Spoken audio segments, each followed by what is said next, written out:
Agora teremos a oportunidade de ouvir a voz de Deus por meio da sua palavra. Você crê nisso, que Deus fala conosco por meio da Sagrada Escritura? Então eu gostaria de encorajá-lo a abrir comigo a sua Bíblia no livro do profeta Malaquias, capítulo 3, versículos de 6 a 12. Nós daremos continuidade à nossa série no livro do profeta Malaquias. Deus tem nos dado a graça de fazermos a exposição de todo esse livro que tem abençoado muito a nossa igreja, a palavra de Deus, rica e preciosa, espada do Espírito, e o meio pelo qual o Espírito Santo age em nós, para que sejamos cada vez mais parecidos com o Senhor Jesus.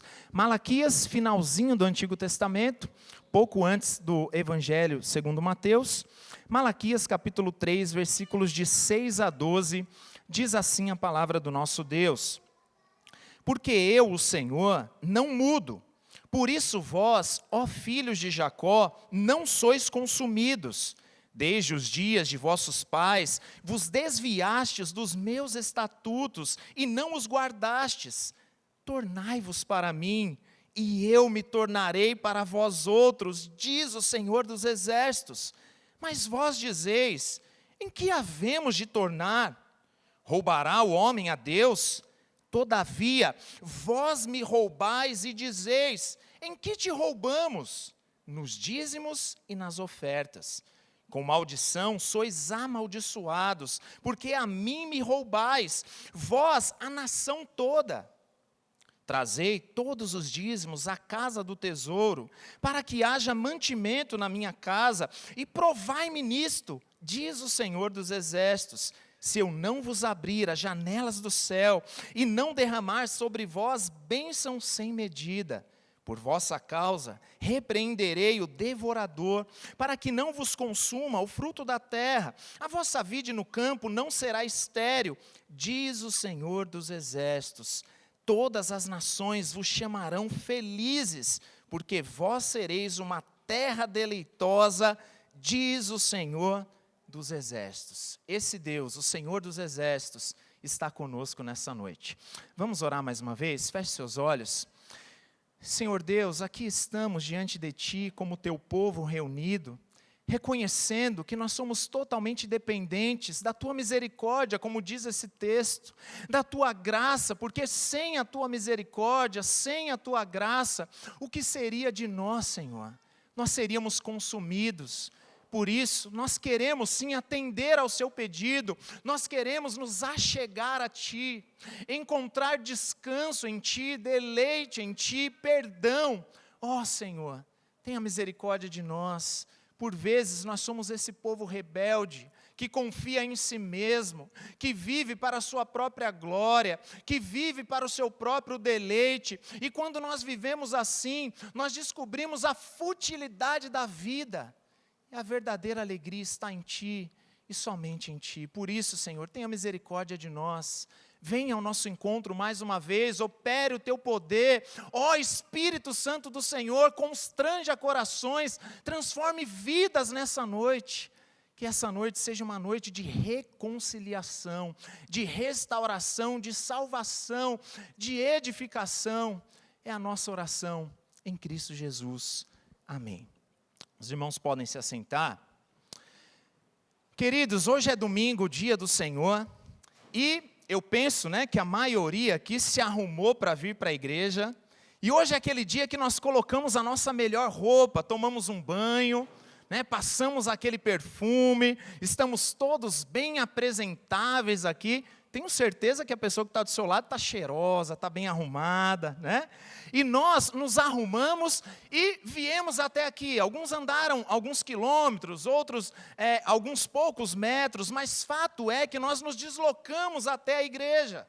Nós estamos juntos aqui na igreja, e por vezes isso faz parte da nossa rotina. Nós cumprimos aqui o nosso calendário, a nossa formalidade litúrgica, estamos na maioria dos domingos na igreja, às vezes na quinta-feira, mas a pergunta que eu quero fazer é: será que nós temos adorado a Deus verdadeiramente? Será que Deus tem se agradado do nosso culto?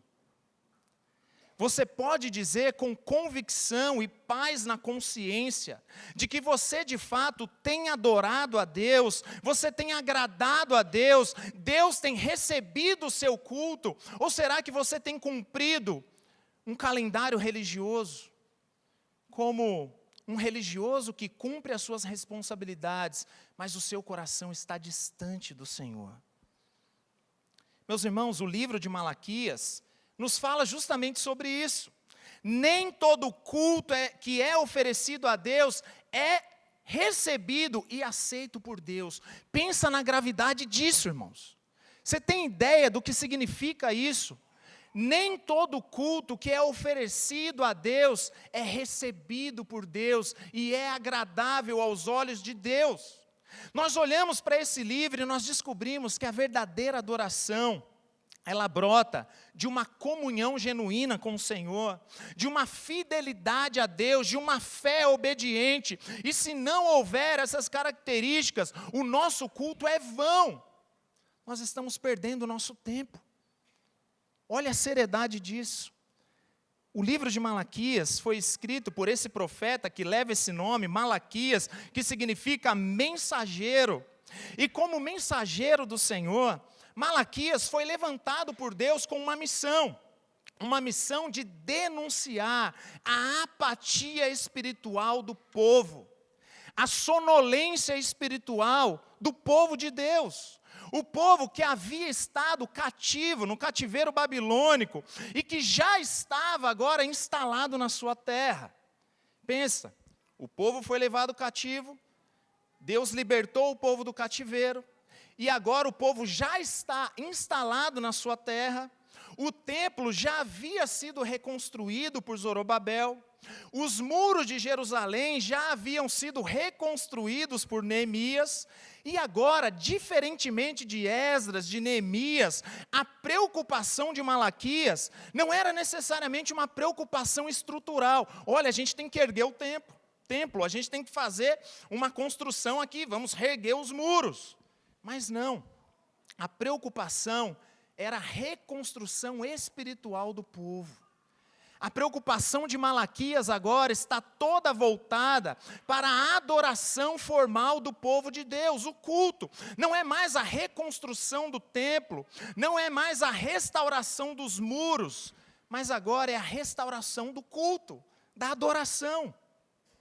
E é interessante que Malaquias, ele é bastante peculiar aqui, porque ele faz algumas acusações contra o povo. Nós temos visto isso, pelo menos 6 acusações. E ele utiliza um recurso retórico, que é uma disputa. Então, são perguntas retóricas que é como se o próprio Deus estivesse pela boca de Malaquias conversando com o povo, numa espécie de diálogo com o povo. Então, você vai ver que nessas acusações ao longo do livro, acontece ali de forma retórica uma espécie de diálogo. Não sei se você reparou no texto que nós lemos, mas é como se o próprio Deus estivesse conversando ali com o povo. Aí nós já vimos as 4 primeiras disputas nos últimos domingos, as acusações que Deus faz contra o povo. E agora, nesse texto que nós lemos, nós vemos aqui a 5ª disputa. Então imagina, Deus está anunciando que o povo estava afastado dos seus caminhos. Por quê? Porque eles estavam mais preocupados com eles mesmos, enquanto eles desprezavam a Deus e o culto. Eu gostaria de destacar aqui com vocês justamente esse ponto. As acusações de Malaquias, elas mostram que Israel não estava abandonando formalmente a Deus, declaradamente a Deus. O culto estava acontecendo, irmãos. Dá uma lida depois com calma, você que tem acompanhado as exposições aqui, você tem observado isso. O culto estava acontecendo, mas os sacerdotes ofereciam a Deus animais roubados, mancos, doentes. O povo não negava abertamente a Deus, olha, não quero saber de Deus, não, ninguém falava isso, mas, ao mesmo tempo, profanavam o altar de Deus por meio da mentira, da infidelidade, do casamento misto, da idolatria. E por isso, olha a gravidade, Deus não estava aceitando a oferta do povo. E não sou eu que estou dizendo, no capítulo 1, versículo 10 diz isso, capítulo 2, versículo 13 diz isso. O povo estava formalmente prestando culto, trazendo para os nossos dias, o povo estava indo para a igreja, mas Deus não estava aceitando a adoração do povo. Olha a seriedade disso. Você já parou para pensar que muitos sustentam uma mera religiosidade diante de Deus? Você já parou para pensar que você pode achar que está tudo bem, quando na verdade não está? Você pode achar que Deus tem recebido o seu culto, quando na verdade Ele não tem recebido a sua adoração. Meus irmãos, o culto estava acontecendo formalmente, mas Deus não estava aceitando a adoração do povo, e essa é a grande questão. O culto não é mera formalidade. Nós não viemos para a igreja simplesmente para cumprir tabela espiritualmente. A vida cristã não se resume à mera religiosidade, ou nós adoramos e cultuamos a Deus conforme o próprio Deus estabeleceu na sua palavra, de verdade, com inteireza de coração, ou então nós estamos perdendo o nosso tempo. Até porque, queridos, Deus não precisa do nosso culto. Alguns agem como se Deus estivesse carente no céu. Se eu não for até a igreja adorar a Deus, vai faltar algo para Deus, mas Deus não tem falta de coisa alguma. Preste atenção nisso. Uma adoração que não é verdadeira, uma adoração que não é sincera, uma adoração pela metade, não é aceita por Deus. Pega esse animal manco que você tem oferecido a Deus e vai entregar para o governador. Para de inventar e fingir que você está adorando a Deus. Olha a gravidade disso. Para de fingir que você está adorando a Deus quando você está com a vida toda errada. Uma vida de prática do pecado, como se isso fosse algo normal, vivendo uma vida dupla. E vai na igreja, você está perdendo o seu tempo. Se o culto for pela metade, ele não é culto, irmãos. O povo desprezava a Deus. Por quê? Porque desprezava o culto. E, consequentemente, Deus não recebia o culto que eles ofereciam. Você entende isso? O templo foi reconstruído por Zorobabel, os muros foram reconstruídos por Neemias, a vida religiosa foi reorganizada por Esdras, mas existia algo ainda para ser reformado. Ainda era necessária uma reforma. Sabe por quê? Porque o povo voltou do cativeiro, mas espiritualmente o seu coração ainda estava lá. O povo saiu de lá, estava fisicamente aqui, agora o templo reconstruído, Jerusalém, os muros foram reerguidos, mas o coração ainda estava na Babilônia. E por isso Malaquias nos mostra que havia sim culto formal, mas faltava integridade, faltava temor, faltava sinceridade, faltava entrega genuína, verdadeira. O templo foi reconstruído, mas o culto ainda precisava ser restaurado. E a minha pergunta para você nessa noite, com toda a sinceridade diante de Deus, porque caso contrário nós estamos fazendo um teatro aqui, para com isso, para. Ou nós estamos adorando a Deus de verdade, ou nós estamos perdendo o nosso tempo. Ou Deus é de fato o Senhor da nossa vida, ou então para de brincar com Deus. Para de brincar com isso, tira a sandália dos seus pés. Como está o seu coração diante de Deus? Você tem ouvido pregações, louvores? Você não nega a Deus abertamente? Você se familiariza com a mensagem cristã, mas o seu coração ainda permanece na Babilônia? Ou será que o seu coração está cativo pelo Senhor?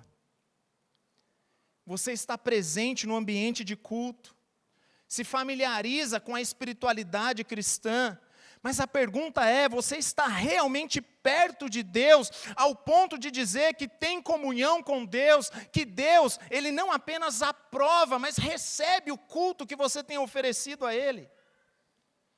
Por isso, queridos, esse texto é um chamado para genuína adoração. Existe uma oração falsa, uma adoração falsa e uma adoração genuína. E esse texto é um chamado para genuína adoração. Deus está nos chamando, eu e você, para assumir um compromisso diante dEle. Ele está nos chamando para oferecermos a Ele um culto sincero, verdadeiro, uma entrega confiante. E é sobre isso que nós vemos aqui nesse texto, um chamado para genuína adoração. Vamos repetir todos juntos? Um chamado para genuína adoração.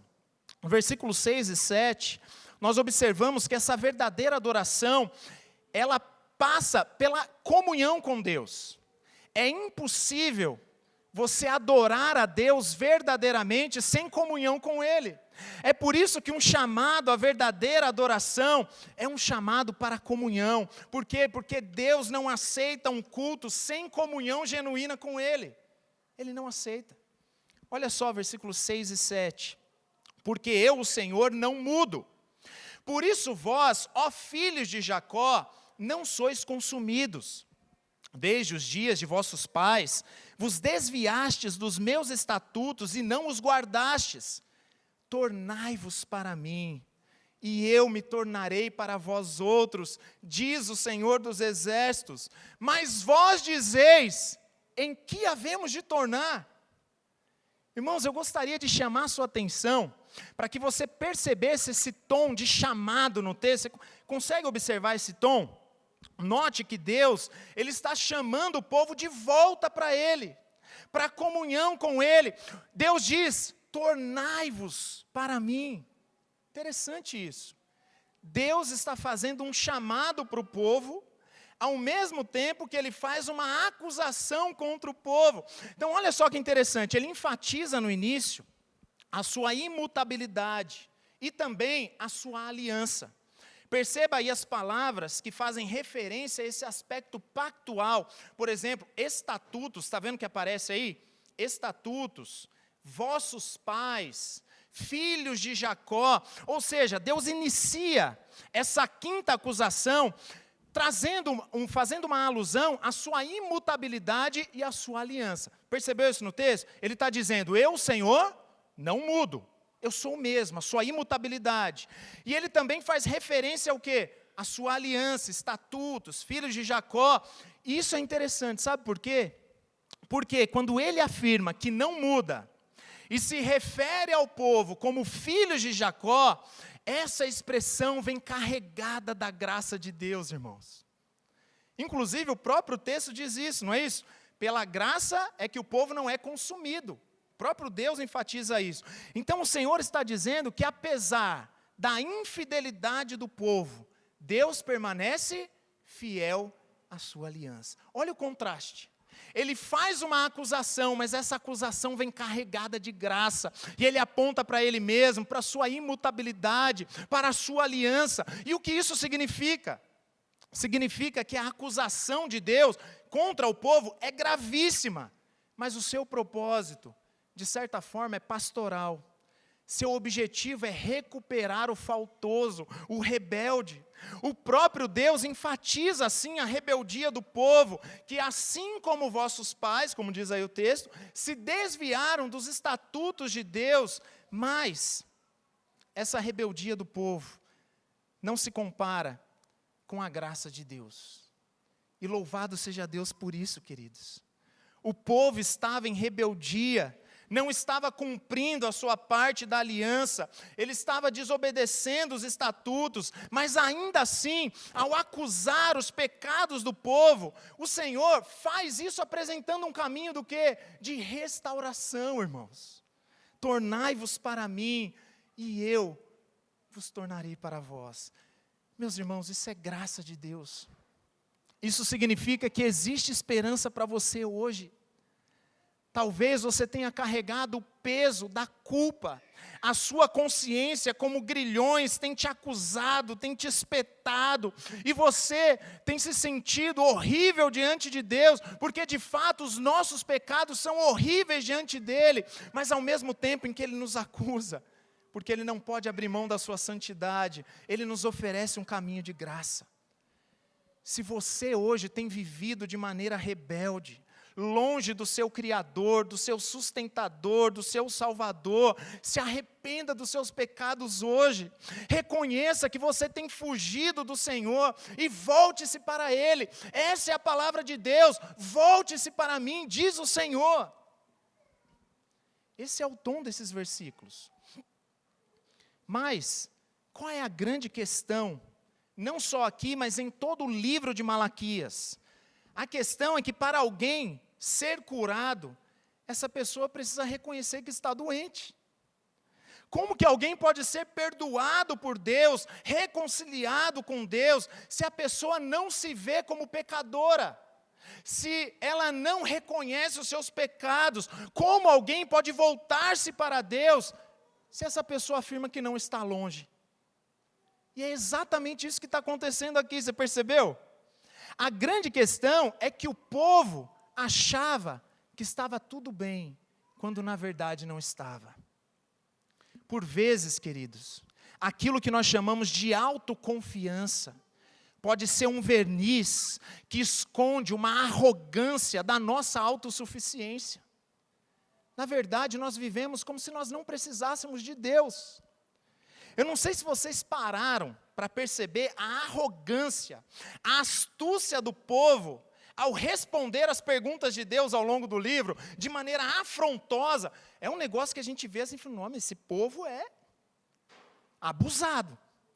Isso porque em todas as acusações que Deus faz ao longo do livro, o povo é bocudo, o povo é rebelde, o povo questiona Deus. Se nós fôssemos ilustrar isso, seria como se o povo estivesse apontando o dedo para o rosto de Deus e questionasse a Deus, como se Deus não soubesse o que ele estava falando.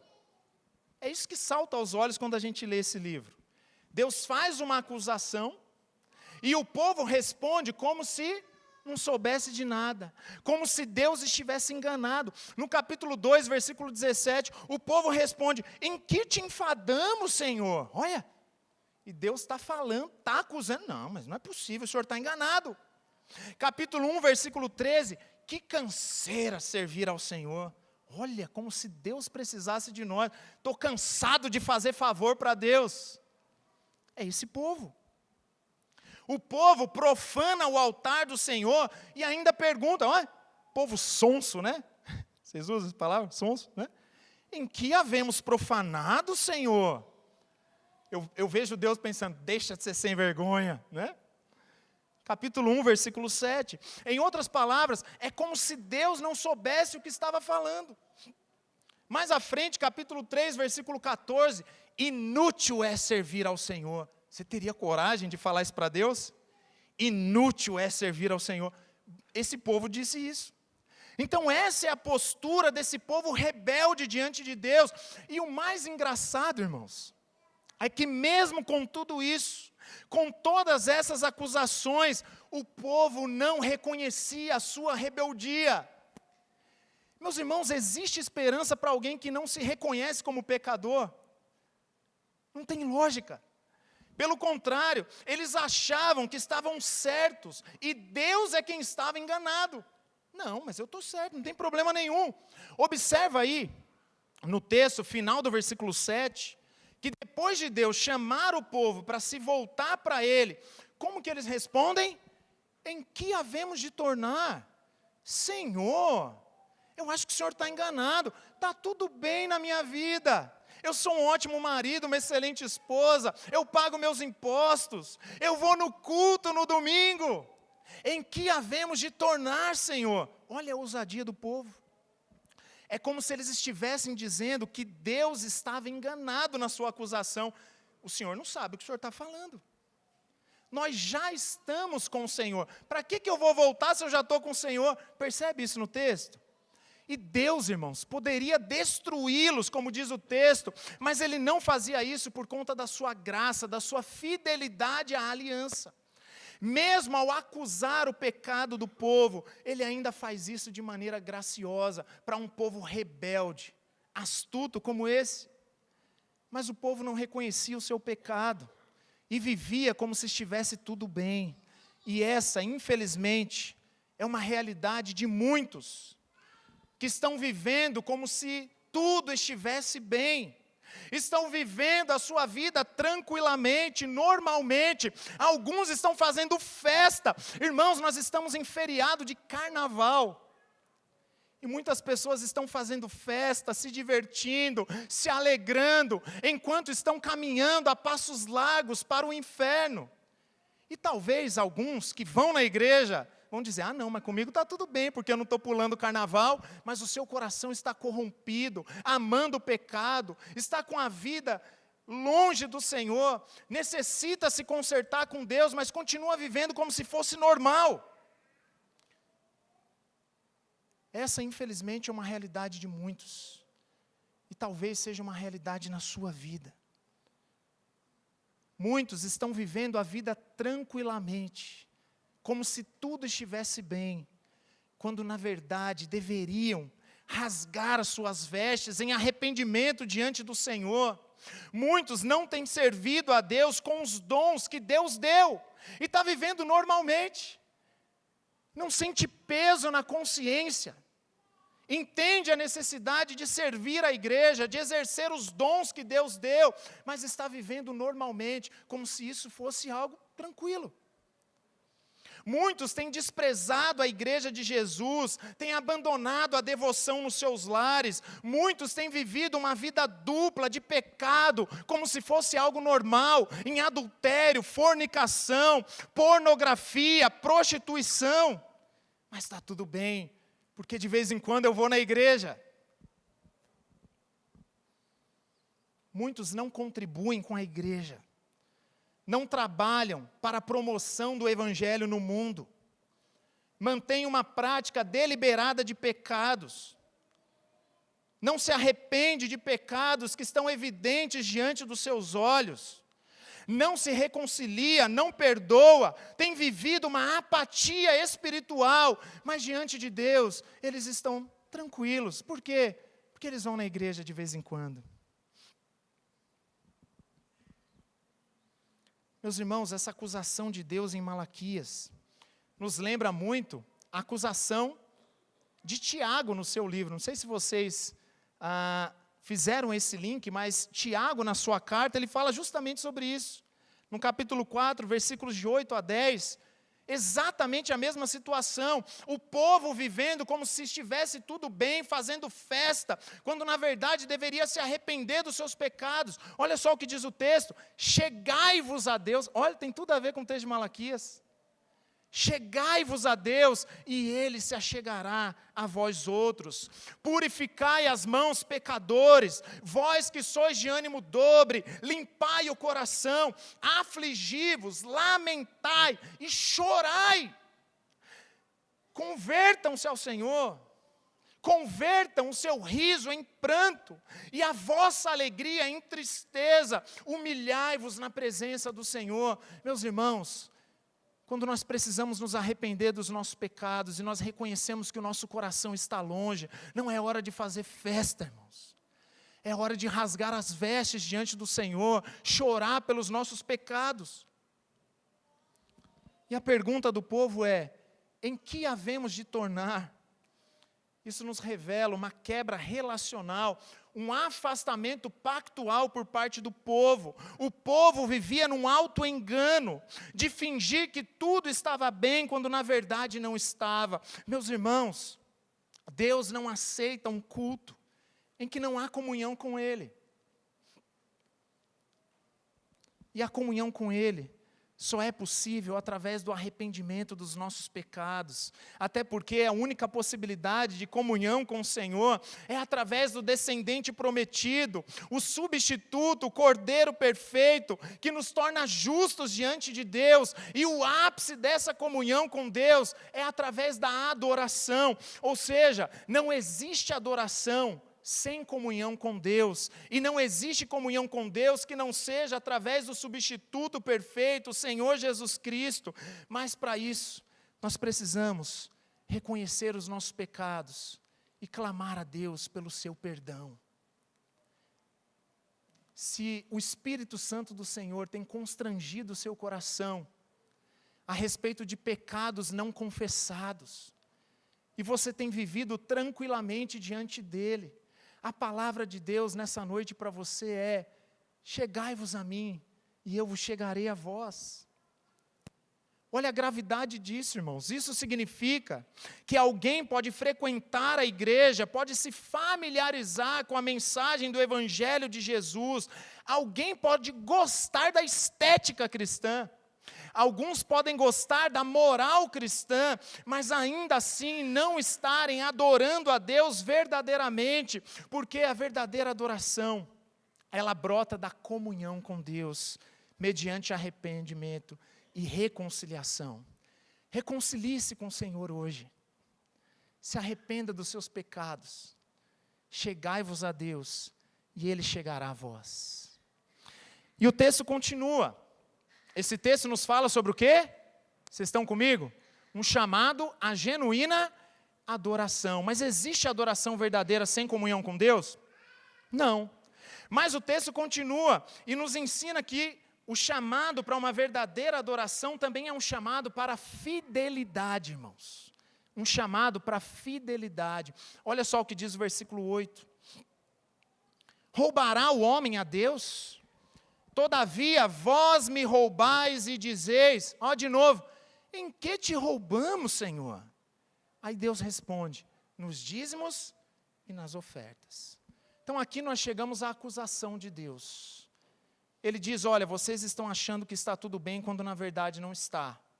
Mas mesmo fazendo essa acusação, eu faço isso de maneira graciosa, porque o meu objetivo é o seu arrependimento. Então chegai-vos a mim, porque sem comunhão comigo não pode ter culto. E agora chegou a hora da acusação. Deus faz a acusação. E a acusação de Deus é, vocês estão me roubando. Vocês são ladrões. É isso que Deus está dizendo. Imagina Deus virar para você e dizer, você é ladrão. E o povo, lembra? Esse mesmo povo que estava vivendo como se estivesse tudo bem, quando na verdade não estava. O povo pergunta, mas Senhor, em que te roubamos? Estamos fazendo tudo certinho. E Deus responde, nos dízimos e nas ofertas. E o povo estava retendo os dízimos, eles estavam retendo as ofertas, que na verdade eles deveriam entregar para Deus, e por isso Deus os chama de ladrões. É o que diz o texto. E a grande questão, irmãos, é que não era por falta de condições. Deus não está dizendo, passem fome, mas Deus dízimo. É isso que está dizendo? Não. Ao longo do livro, nós vemos que a acusação que Deus faz aos sacerdotes, por exemplo, deixa claro que o problema não era condições financeiras, nem de longe. Eles estavam entregando a Deus um animal dilacerado, coxo, enfermo, um animal que eles não tinham coragem de entregar para o governador. Sabe o que eles faziam? As sobras, o que eu não quero, o que não presta para mim, isso eu dou para a igreja. Abrindo parênteses, aqui nem gente que vai doar roupa para o bazar e dá aquilo que nem daria nem para um mendigo. Mas dá na igreja, no bazar da igreja. Por quê? Para aliviar a consciência. Olha só como eu estou fazendo algo para Deus. É mais ou menos isso. E eles faziam isso sem nenhuma dor na consciência. Eles entregavam as sobras apenas para cumprir tabela, como uma mera religiosidade. E as palavras do Senhor são duras, irmãos. Olha isso. Pois maldito seja o enganador. Está lá no capítulo 1, versículo 14, mesmo livro. Maldito seja o enganador, que tendo um animal sadio no seu rebanho, promete e oferece ao Senhor um defeituoso. Chamou de maldito, agora está chamando de ladrão. Preste atenção nisso. Deus não está dizendo que eles não deveriam deixar de comer, passar necessidade para dar os dízimos e as ofertas, não é isso. O problema deles não era ter ou não ter dinheiro, mas era a cobiça, a avareza, e a infidelidade. Infidelidade. Isso, irmãos, fica claro. Quando Deus, por exemplo, acusa o povo, um pouquinho antes, no versículo 5, aí no capítulo 3, de defraudar o salário do jornaleiro. oprimir o órfão e a viúva, torcer o direito do estrangeiro. Então a questão não é ter dinheiro, mas a questão é que eles não temiam o Senhor e por isso eles eram infiéis. A questão não é dinheiro, irmãos, porque Deus não precisa do nosso dinheiro. Mas a questão é amar o dinheiro e confiar nele como se ele fosse o nosso Deus, a razão da nossa alegria, o nosso valor, o nosso propósito depende do dinheiro. Esse é o problema. Então repare aqui que nos versículos seguintes, Deus explica que o propósito dos dízimos e das ofertas é o quê? Versículo 10, para que haja mantimento na minha casa. Ou seja, desprezar a generosidade, a obediência, a fidelidade nos dízimos e nas ofertas, era sinônimo de quê, irmãos? De desprezo pelo culto, de desprezo pela casa de Deus. Então, nesse caso, era desprezar o culto. Por quê? Porque essas coisas eram necessárias para que o culto continuasse existindo, para que os sacerdotes continuassem a fazer o seu trabalho. Isso é lei mosaica. Deus estabeleceu assim. Para que os sacrifícios continuassem sendo realizados. Então, em outras palavras, é como se Deus estivesse dizendo que era como se eles ainda não entendessem a necessidade de adorar a Deus. É como se o coração deles ainda estivesse na Babilônia.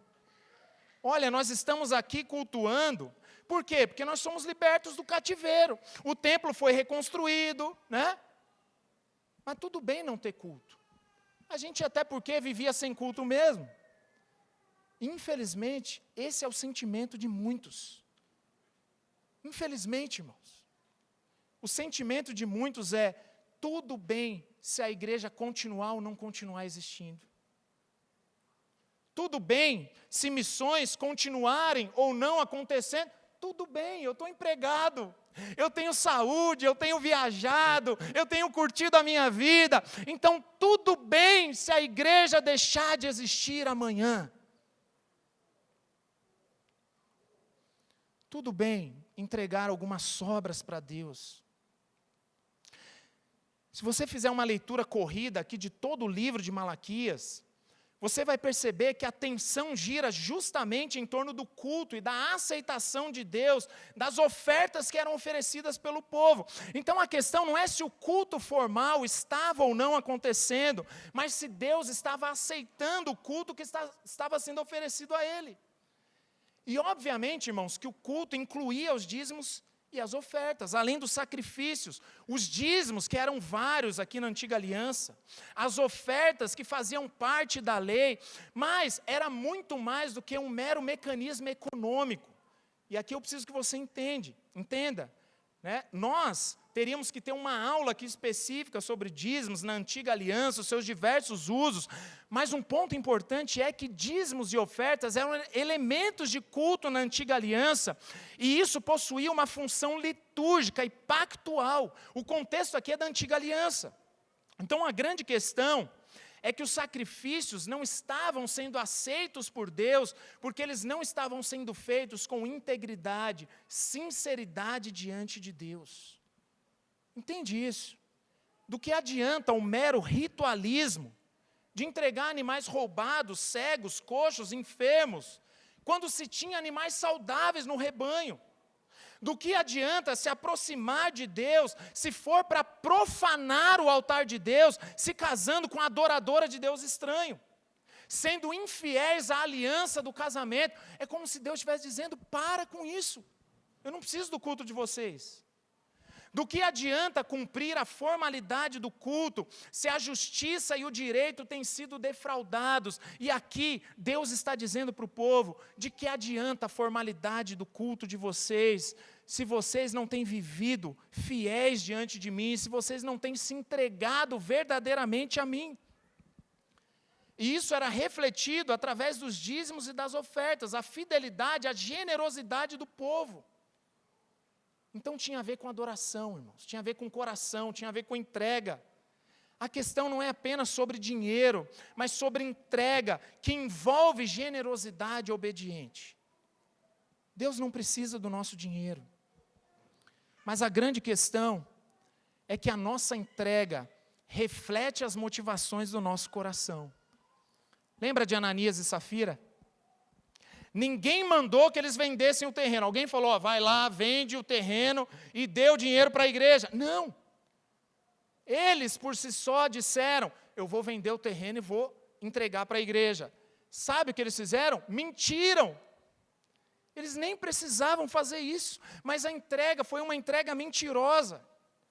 Lembra daquele famoso texto da viúva, das moedinhas da viúva pobre? Jesus não estava dizendo que nós devemos fazer voto de pobreza, não, aquele texto não diz isso. Na verdade, ele estava fazendo exatamente uma crítica contra os religiosos que diziam que davam muito, quando na verdade estavam roubando a Deus. E pior, não estavam cumprindo a obrigação deles, que inclusive era o quê? Cuidar daquela viúva. Sabia disso? E aquela viúva, ao invés de estar sendo cuidada por aqueles religiosos, ela estava ofertando tudo o que tinha, enquanto aqueles que tinham não entregavam o que deveriam.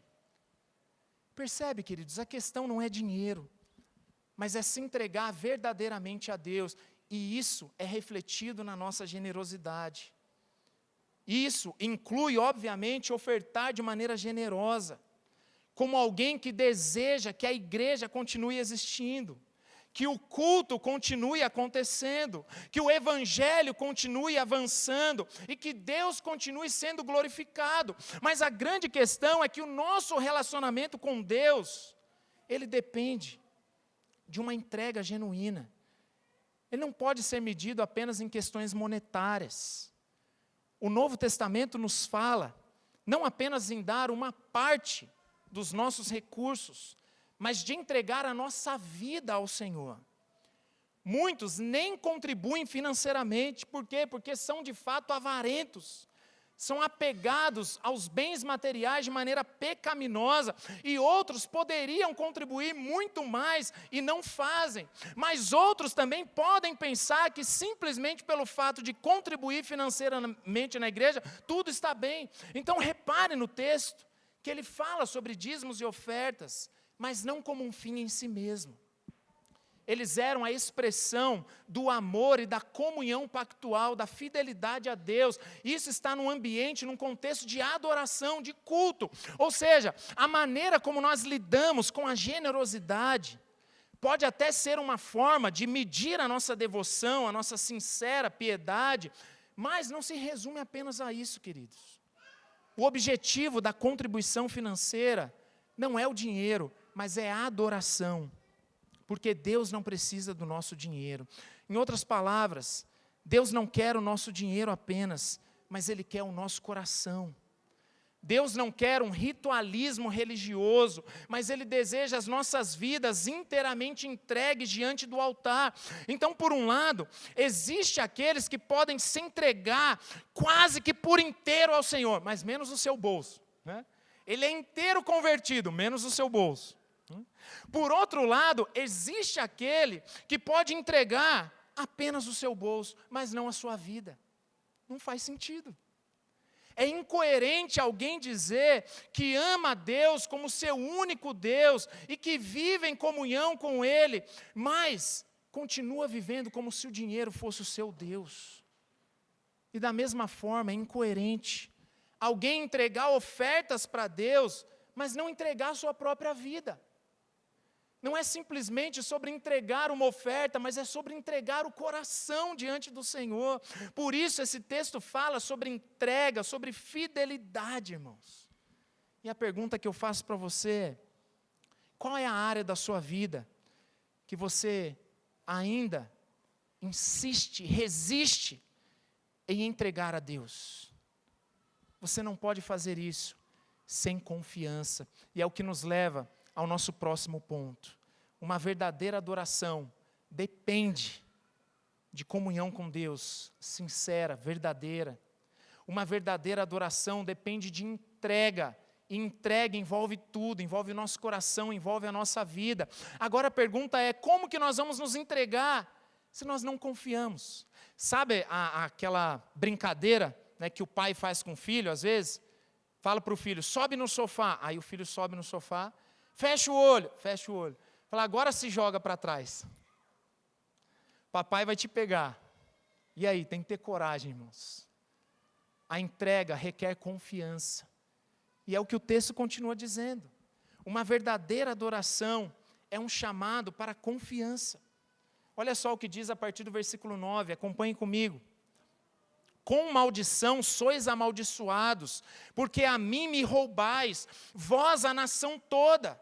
E ele enfatiza, trazei todos os dízimos à casa do tesouro, para que haja mantimento na minha casa e provai-me nisso.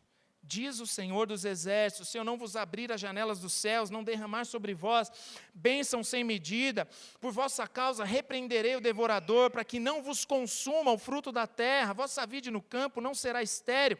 Diz o Senhor dos Exércitos, todas as nações vos chamarão felizes, porque vós sereis uma terra deleitosa, diz o Senhor dos Exércitos. Então, como nós vimos, a questão não é que faltava dinheiro para o povo, mas faltava o quê? Vocês estão comigo? Entrega, fidelidade.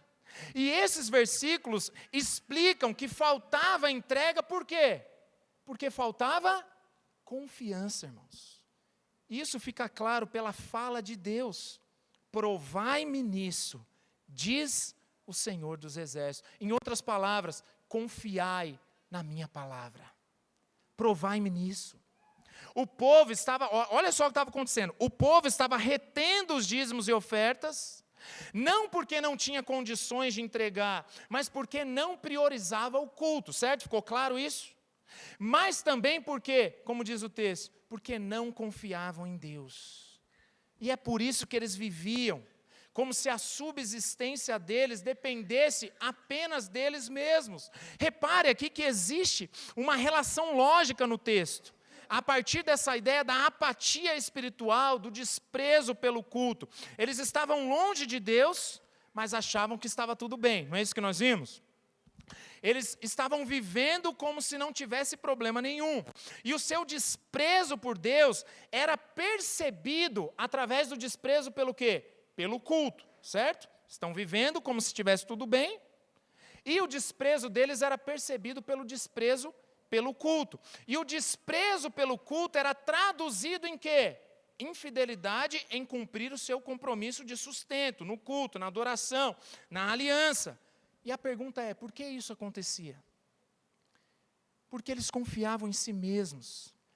Eles viviam como se não precisassem de Deus para cuidar da sua vida. E aqui, uma vez que nós estamos falando desse contexto pactual, o povo de Israel, Deus está aqui nesse texto invocando a lei mosaica, que promete bênçãos condicionadas à obediência, maldições condicionadas à desobediência. Em outras palavras, era como se Deus estivesse dizendo, se eu falei que eu vou te abençoar, se você for fiel nos dízimos e nas ofertas, por que vocês estão sendo infiéis e confiando em si mesmos? Percebe isso no texto? É isso que Deus está dizendo. Eu falei para vocês, lei mosaica, obediência, bênção, desobediência, maldição. Então vocês estão confiando em vocês mesmos. Deus acusa o povo de infidelidade ao reter a entrega dos dízimos, e o motivo era a falta de confiança que eles deveriam ter em Deus. E o próprio Deus está pedindo para que eles o colocassem à prova. Provai-me nisso. Se eles fossem fiéis nos dízimos e nas ofertas, Deus retribuiria com bênçãos sem medidas, conforme estabelecido na própria lei. Mas, ainda assim, eles preferiam reter aquilo que eles deveriam dar, porque eles desprezavam a Deus e eles confiavam em si mesmos. E, meus irmãos, esse ponto precisa ficar muito claro para nós, porque, infelizmente, esse texto é extremamente mal utilizado. E talvez você já tenha ouvido alguma coisa desse tipo, né? Alguns utilizam esse texto como uma oferta, como um depósito, né? Então, se você der 10, Deus vai dar 100. Sabe essa falsa teologia chamada da prosperidade?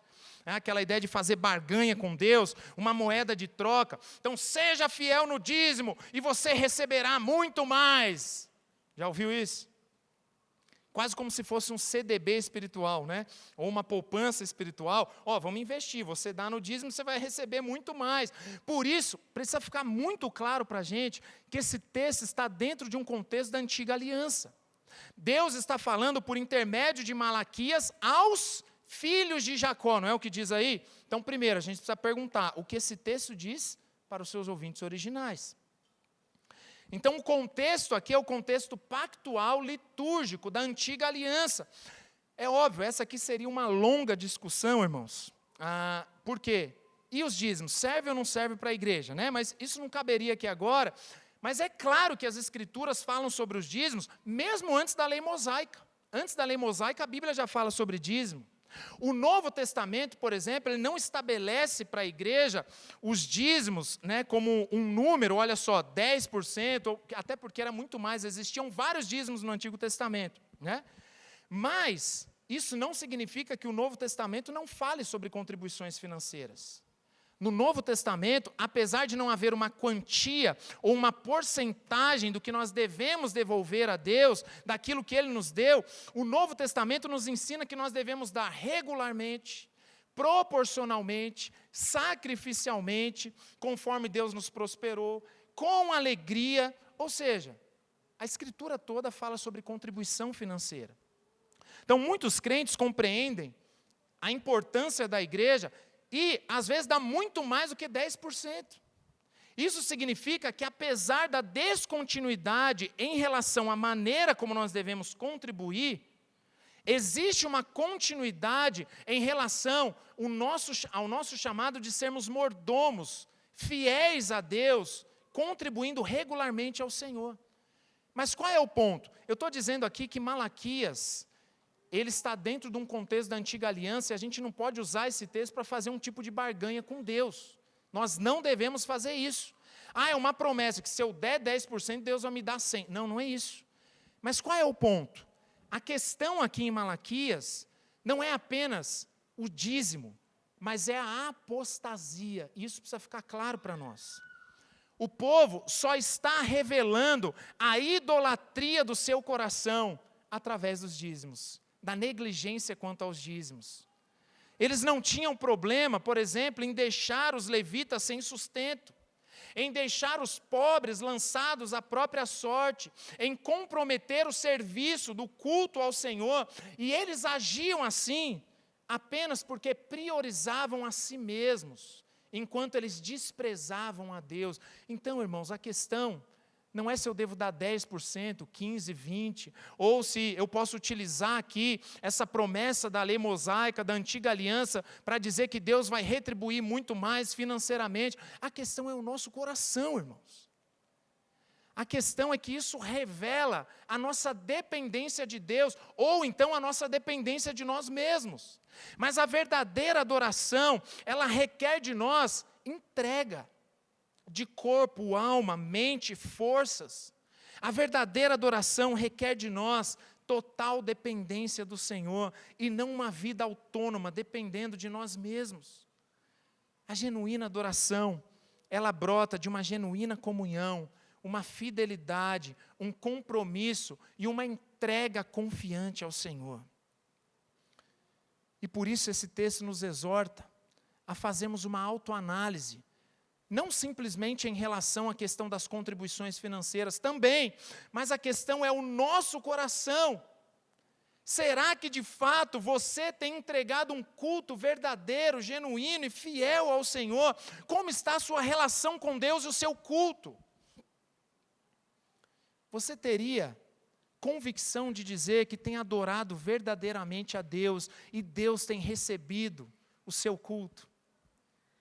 Deus tem aceitado a sua adoração? Talvez você esteja vivendo em estado de sonolência espiritual, como se você estivesse amortecido espiritualmente. E é claro, irmãos, que quando nós confiamos no Senhor, nós podemos e devemos descansar em meio às tribulações, é ou não é? Deus tem cuidado de nós. Independente das tribulações, nós devemos descansar, nós devemos confiar no Senhor, como o próprio Senhor Jesus, aquele famoso quadro do Rembrandt, né? Jesus acalma as tempestades, está lá, tranquilo. Tempestade em volta, todo mundo desesperado e Deus está, em paz, está dormindo. Então existe sim um espaço para o descanso, mas é um sono confiante, um sono semelhante ao de Jesus. Mas existe um tipo de sono que na verdade é um estado de apatia, de sonolência espiritual, um descanso ou um sono que é muito mais parecido com o do profeta Jonas, quando ele fugia em desobediência para Tarsis. Lembra disso? Jonas também dormia em meio às tempestades, mas era para ele estar dormindo? Não! Diferente de Jesus, o sono de Jonas não é o sono do descanso de quem confia em Deus em meio às tempestades, mas é o sono da apatia, da desobediência. O sono de Jonas consistia na apatia espiritual daquele que não confiava na vontade de Deus. A vontade de Deus não é o mais importante para mim. Eu vou viver conforme a minha vontade. Eu vou viver como se tudo estivesse bem, quando na verdade não está. Qual o sono que você tem tido ultimamente? Você pode dizer que está trilhando o caminho da vontade de Deus? Ou será que você tem dormido o sono da apatia espiritual? Meus irmãos, nós aprendemos aqui com Malaquias que você não precisa estar navegando para Tarsis, longe no oceano, para estar longe de Deus e dormindo esse sono da apatia espiritual. Pelo contrário, você pode estar dentro da igreja, mas ainda assim estar dormindo espiritualmente.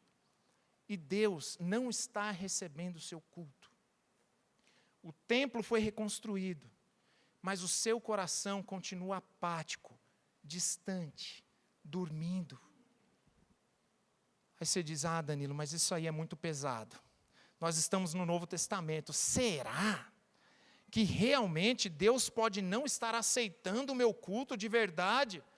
Lembra do apóstolo Pedro? O apóstolo Pedro diz que as orações do marido podem não ser recebidas diante de Deus, dependendo da forma como ele trata a esposa. É sério isso, irmãos? O Senhor Jesus disse que se você vai até o altar entregar a sua oferta, mas se você lembrou que o seu irmão tem algo contra você, o Senhor Jesus diz, coloca de lado a sua oferta, vai até o seu irmão, se reconcilie com ele, e só depois disso você volta e entrega a sua oferta, porque caso contrário, Deus não vai receber a sua oferta. Você está perdendo o seu tempo. Então para de imaginar que você pode manter uma vida dupla e ainda assim adorar a Deus tranquilamente, como se Deus aceitasse o seu culto. Para de pensar que o seu coração pode estar na Babilônia, mas ainda assim Deus aceitar o seu culto. Se arrependa dos seus pecados, como diz o texto, volte-se para mim, e eu me chegarei a vós. O que tem impedido você de adorar a Deus de todo o coração? Queridos, essa noite é noite de reconciliação. Nós não estamos fazendo aqui um teatro. Deus está presente nesse lugar. Nós somos igreja de Jesus. Esse culto, ele tem todos os elementos de um culto que o próprio Deus instituiu e que aceita. A pregação da palavra, o louvor, a oração. Então a questão é o seu coração, querido. Talvez você volte para sua casa, da mesma forma como você entrou aqui, lutando contra a sua consciência. Você sabe o que você precisa fazer, mas você pode voltar para sua casa indisposto a colocar isso em prática mais uma vez. Você precisa perdoar alguém. Como estão os seus relacionamentos? Com quem você precisa se reconciliar? O que você precisa entregar e não tem entregado? Às vezes é os dízimos e as ofertas. Por quê? Porque você tem amado o dinheiro e o dinheiro tem sido um ídolo na sua vida. Mas às vezes você tem contribuído com seus dízimos. Mas tem muita coisa que você precisa entregar e não tem entregado. Qual é a área da sua vida que tem sido como um cômodo inacessível para Deus. Você recebe Deus em casa, o culto formal está acontecendo. Entra, Senhor Jesus, o Senhor é bem-vindo no meu lar. E leva Jesus na cozinha, e leva Jesus na sala. Fala, Senhor, olha só, a minha área gourmet, que eu fiz tão legal, a gente pode fazer um churrasco juntos. Jesus, seja muito bem-vindo. Aí Jesus vai caminhando pelo corredor. E no final do corredor tem um cômodo. Você fala, Jesus, não, ali não. Ali eu prefiro manter trancado, porque ali o Senhor não pode acessar. Será que existem algumas gavetas inacessíveis no seu coração? E você tem a ilusão de insistir em manter aquela porta fechada, como se Jesus não soubesse. Quais são os pecados que você tem cometido deliberadamente e você precisa abandonar? Como está a sua comunhão com Deus, a sua fidelidade a Deus, o seu compromisso com Deus? Meus irmãos, esse texto é riquíssimo. Infelizmente, ele é muito mal usado e interpretado por falsos teólogos da prosperidade, mas existe graça transbordando desse texto. Esse texto é maravilhoso, irmãos. Mas sabe o que eu acho mais sensacional nesse texto? Eu acho sensacional que o povo estava vivendo em apatia espiritual, o povo estava desprezando a Deus, estava desprezando o culto, mas ainda assim, o Senhor inicia dizendo, tornai-vos para mim, e eu me tornarei para vós. Meus irmãos, esse texto está aqui em Malaquias, capítulo 3 de Malaquias, um profeta pós-exílio, e o mais impressionante é que se você folhear, apenas algumas páginas depois, faça isso, folheie algumas páginas da sua Bíblia, e você vai encontrar um texto que começa assim, livro da genealogia de Jesus Cristo, filho de Davi, filho de Abraão. Meus irmãos, esse Deus que chama a atenção desse povo rebelde, para se reconciliar com Ele, é o mesmo Deus que cumpre a sua promessa. O texto diz isso, eu sou fiel à aliança, e Ele cumpre a sua promessa, ao enviar o descendente prometido, para tornar essa reconciliação possível. O que mais salta aos meus olhos nesse texto, irmãos, é que Deus amou esse povo pecador, ao ponto de permanecer fiel. Esse Deus é o mesmo Deus que ama todos aqueles que são pecadores, sim, mas que atendem a esse chamado do Senhor, tornai-vos para mim, e eu me tornarei para vós. Talvez você tenha sido esse rebelde, que tem vivido distante da comunhão, da fidelidade, de uma vida de dependência, confiança em Deus, mas a graça de Deus é maior do que o pecador. Existe perdão, existe graça no sangue de Jesus, Cristo é o agente da reconciliação, e apesar dos seus pecados, o nosso Deus é aquele que ergue do pó o desvalido, ergue do pó, ergue do monturo o necessitado, para o assentar ao lado de príncipes, sim, com os príncipes do seu povo. Isso significa que através do Senhor Jesus, mediante arrependimento verdadeiro, entrega, confiança, nós podemos adorar verdadeiramente a Deus e experimentarmos a comunhão com Ele. Queridos, o meu desejo de todo o coração é que esse texto não sejam palavras lançadas ao vento, mas que sejam a espada do Espírito, capaz de penetrar o seu coração, e que o Espírito Santo do Senhor te convença dos seus pecados, da justiça, do juízo, e que todos nós, com o nosso coração descortinados diante do Senhor, possamos abrir todos os cômodos da nossa casa e falar, Senhor, a sujeira está escondida ali, mas eu quero pedir pela Tua graça, pela Tua misericórdia, eu quero crer no Teu perdão, e Senhor, tenha misericórdia de mim, E o Senhor, Ele é capaz de tornar todos os cômodos mais alvos do que a neve, porque existe graça e perdão no sangue de Jesus. Convido você a fechar os seus olhos, e antes de orar, eu gostaria de desafiá-lo a fazer uma autoanálise, a ser sincero diante de Deus, a confessar os seus pecados, e colocar diante dele aquilo que, de maneira quase que infantil, como uma ilusão, você tem lutado para esconder dele, como se ele não estivesse vendo. Se você tem vivido uma vida normal e tranquila, quando na verdade você deveria chorar pelos seus pecados, rasgar as suas vestes, confessar os seus pecados ao Senhor. Meus irmãos, a igreja é o lugar para isso. A gente não tem que ter vergonha. Todos nós aqui somos pecadores e carentes da graça de Deus. Então coloque os seus pecados diante do Senhor. Chore diante dele se necessário, se ajoelhe diante dele se necessário. Clame pela misericórdia de Deus, confesse os seus pecados ao Senhor. E não insista em ser um mero religioso, vivendo em apatia espiritual. Que o Senhor tenha misericórdia de nós.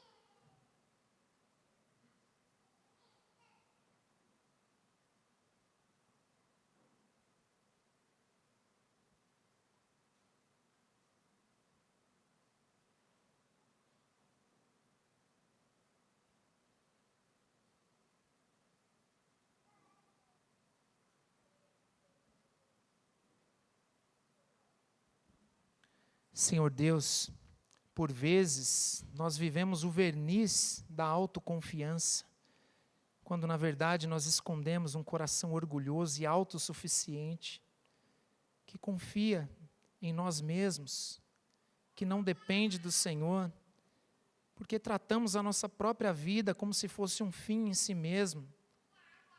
Tratamos as circunstancialidades da vida, a vida efêmera, como se fossem o nosso Deus, a razão da nossa existência, como se fosse aquilo que nos atribui identidade, valor, propósito. E amamos aquilo que é passageiro, enquanto desprezamos aquilo que é eterno e que tem um valor imensurável. Senhor, somos nós pecadores, nós que o Senhor conhece.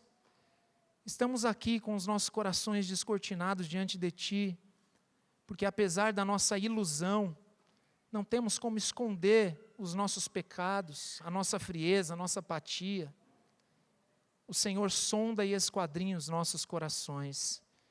Por isso, Senhor, estando certos da Sua santidade, o Senhor que é santo, santo, santo, e também estando certos da nossa própria pecaminosidade, das nossas limitações e muitas falhas, não temos outro caminho senão clamar ao Senhor. Tem misericórdia de nós, Senhor.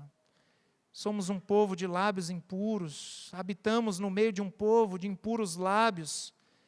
Portanto, que o Senhor, com a sua tenaz, purifique, Senhor, os nossos lábios, a nossa mente, o nosso coração.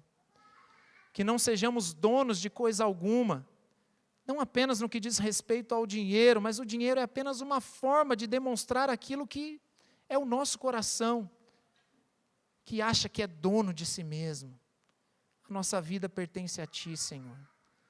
Portanto, perdoa os nossos pecados, tenha misericórdia de nós, nos purifique, para que possamos louvar ao Senhor com lábios puros, com coração sincero, que o nosso culto não seja uma apatia, uma frieza espiritual, mas que o nosso culto seja uma expressão vívida, de uma transformação sincera, daqueles que confiam e descansam no Senhor. Ó Santo Espírito, aviva o Teu povo, Senhor. Que o Senhor nos faça parecidos com Jesus, e é no nome dEle que nós oramos. Amém.